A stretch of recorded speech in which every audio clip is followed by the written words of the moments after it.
दोस्तों, Vodafone idea की बात करें तो बुरा वक्त खत्म होने का नाम ही नहीं ले रहा है। वोडाफोन आइडिया का मैनेजमेंट लगातार कोशिश कर रहा है कि किसी भी तरह से कंपनी को पटरी पे लाया जाए, लेकिन लगातार कस्टमर बेस कम हो रहा है। अगर आप कस्टमर ही नहीं रहेंगे तो कमाई कहाँ से होगी। लेकिन आप देख सकते हो कि लगातार इन्वेस्टमेंट बढ़ाने की कोशिश की जा रही है, लेकिन बहुत ज़्यादा पिछड़ गए। 2 साल पहले 5G सर्विस शुरू कर दी है जियो एयरटेल ने, और इनकी 5G सर्विस अभी टेस्टिंग मोड पे है। अब आप देख सकते हो कि एक समय कंपनी जो बाज़ार में टॉप पे थी, आइडिया और वोडाफोन अलग अलग थी, दोनों ही बहुत ही शानदार बिजनेस करती थी। मर्जर के बाद ऐसी खराब पनौती लगी कि दोनों कंपनियों का बहुत बुरा हाल हो गया। और आप देख सकते हो कि जो जियो पीछे से आके नंबर 1 पोजीशन पे पहुंची। अब यहाँ पे वो 3 बड़ी बुरी खबर और है जिसको हम एक-एक करके डिस्कस करेंगे और जानेंगे कि क्या वोडाफोन आइडिया में कुछ संभावना पॉजिटिव बनेगी। स्टॉक तो वैसे बहुत नीचे आ गया, ज़बरदस्त लोगों को लॉस भी हुआ है। इसके अलावा एक बड़ा सरप्राइज़ है टाटा की तरफ से, जिसको इस वीडियो के माध्यम से हम डिस्कस करेंगे।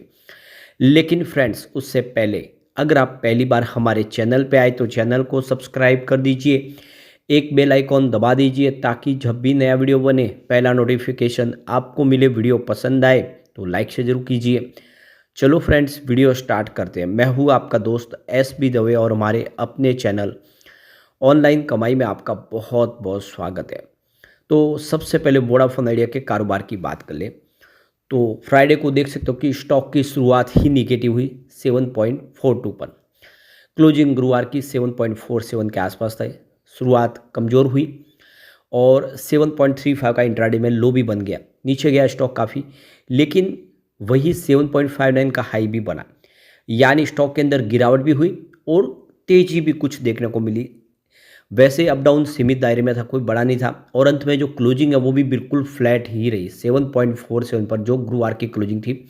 न गिरावट न तेज़ी, यानी स्टॉक एक तरह से सीमित दायरे में। अब यहाँ पे देख सकते हो कि स्टॉक इस महीने में नीचे आया है। नीचे आने का मतलब ये भी है कि बाज़ार में भी गिरावट काफ़ी बड़ी हुई है। पिछले एक सप्ताह में अगर आप देखेंगे तो वो पूरा 4000 सेंसेक्स पॉइंट में गिरावट हुई है। ये कोई बड़ी कम कम गिरावट तो है नहीं। तो 4 दिसंबर को अगर आप देखें तो स्टॉक लगभग 8.5 के आसपास था। वो स्टॉक लगातार गिरने की वजह से देख लो कि 12 दिसंबर को 8 के स्तर को तोड़ के 7.86 पर आया।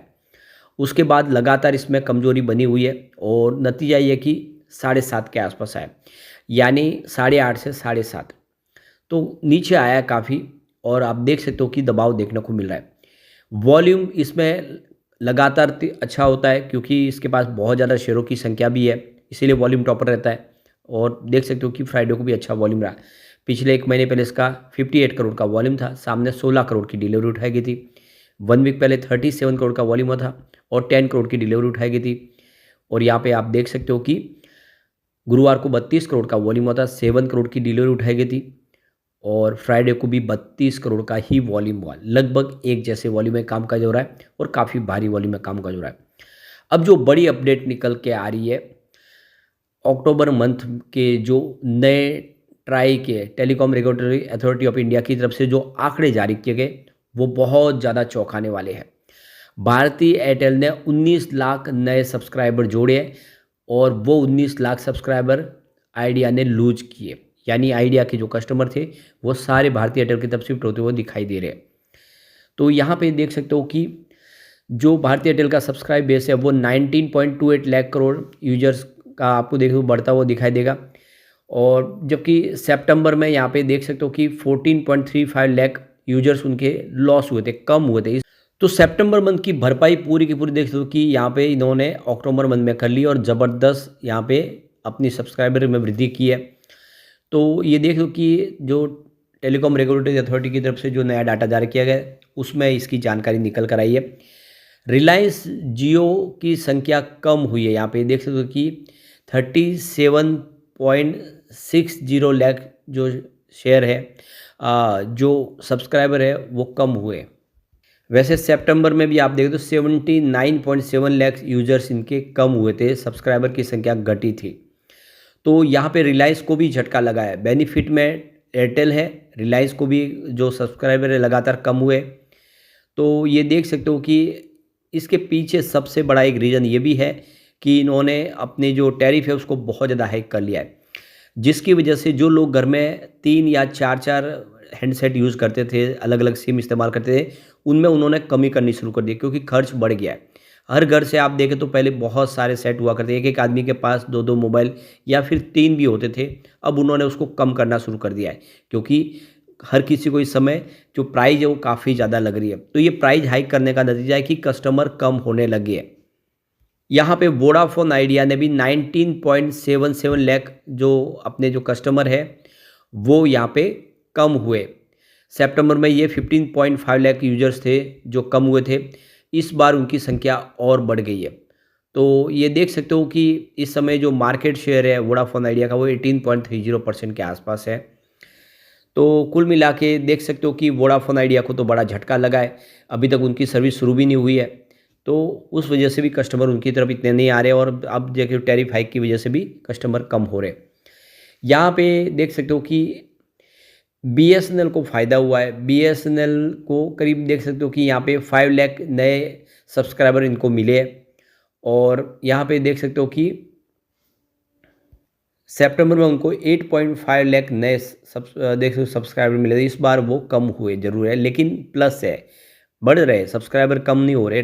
सब बीएसएनएल की तरफ रुख करें क्योंकि बीएसएनएल के पैकेज काफ़ी सस्ते हैं। तो यहाँ पे गौर करने वाली बात है कि मुंबई, कर्नाटका, आसाम, गुजरात, उड़ीसा इन जगह पे देखें तो जो कस्टमर है वो लगातार कम हुए। यहाँ के जो बड़े कस्टमर्स हैं उन्होंने सेवाएं छोड़ी है। दूसरी अपडेट जो ये है कि यहाँ पे वोडाफ़ोन आइडिया की जो हिस्सेदारी थी इंडस टावर में वो पूरी की पूरी उन्होंने बेच दी है। यानी वहाँ से उनका जो अब इस कोई किसी प्रकार का हिस्सा नहीं है।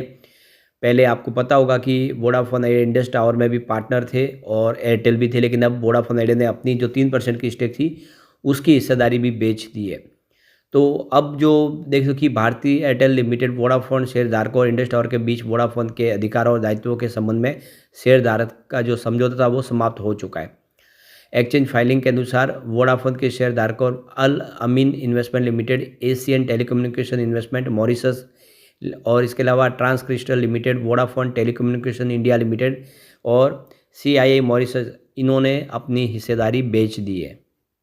इसके अलावा Europe Pacific securities limited, prime metals limited, Mobili West, Omega telecom holdings limited, Usha Martin telecom, इन्होंने भी अपनी हिस्सेदारी सारी की सारी बेच दी है इंडस टावर में। ये सब वोडाफ़ोन के प्रमोटर ग्रुप से है। तो ये जो रकम है इसका इस्तेमाल वोडाफ़ोन आइडिया इंडस टावर के कर्ज को चुकाने में करेंगे। तीसरी जो अपडेट एक और निकल के आ रही है कि यहाँ पे म्यूचुअल फंड ने देख सकते हो कि नवंबर महीने में भारी बिकवाली की है।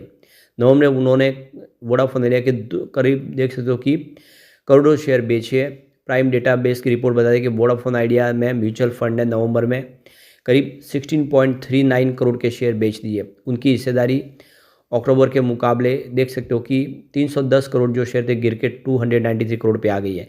तो म्यूचुअल फंड ने भारी बिकवाली की है। इस समय आप देखें तो उनका रुझान वोडाफ़ोन आइडिया के लिए कहीं खास पॉजिटिव नहीं है। तो ये एक के बाद एक झटके वोडाफ़ोन आइडिया को लग रहे। एक तरफ तो सब्सक्राइबर कम हो रहे, दूसरी तरफ देख सकते हो कि जो इन्वेस्टर है वो म्यूचुअल फंड भी निवेश नहीं कर रहे क्योंकि वोडाफ़ोन आइडिया के लिए मुसीबतें बहुत ज़्यादा है। प्लान काफ़ी ज़्यादा है, 55,000 करोड़ का भारी भरकम निवेश करने का प्लानिंग है, लेकिन अभी स्थिति खराब है। अब एक जो बड़ा ट्रिगर हो सकता है तो वो है इसका रिजल्ट। अब दिसंबर खत्म होने वाला है तो देख सकते हो कि Q3 आने वाला है। पिछले रिजल्ट की अगर हम बात करें सितंबर की तो देख सकते हो कि यहाँ पे नेट सेल्स जो कंपनी के था, इनकम फ्रॉम ऑपरेशन, वो 10,841 करोड़ के आसपास था। टोटल इनकम फ्रॉम ऑपरेशन देखे तो 10,841 करोड़ के आसपास रही और नेट प्रॉफिट लॉस 7,209 करोड़ के आसपास रहा। यानी कुल मिला के 7,209 करोड़ का लॉस है कंपनी को और आने वाले समय कंपनी को स्थिति सुधारनी होगी, तभी कुछ संभावना पॉजिटिव बनेगी। अब यहाँ पे देख सकते हो कि एक और बड़ी जो अपडेट निकल के आ रही है, टाटा ग्रुप का एक फिर से आईपीओ आने की तैयारी हो रही है।